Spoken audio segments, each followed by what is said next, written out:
Lapenha perdana ikilimpung iliaka jonga Junior National Basketball Championship kabanyau puar jong snem arjar puar mentak si khanyau terik kabla sedang nadu menhaka khasau terik urisau kabla peniaj daga Meghalaya Basketball Association.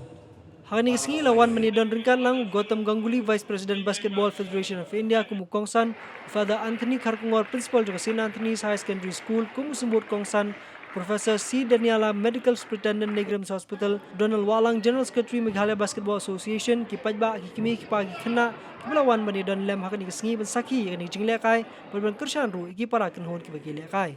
Kikenhon Ilekai Kibla qualify bermi syakmat di katan Chatai Lamingi, Syakal Limpung Ilekai juga Senior Nationals, Kebansalong Hapok Nongba Bengaluru, Kilong Kumni Harum. Nakalang Shenrang, Berkentu Bika Mizoram, Manipur, Assam, Manalang Kentai, Kilong, Meghalaya ke Assam, Berkenagalan.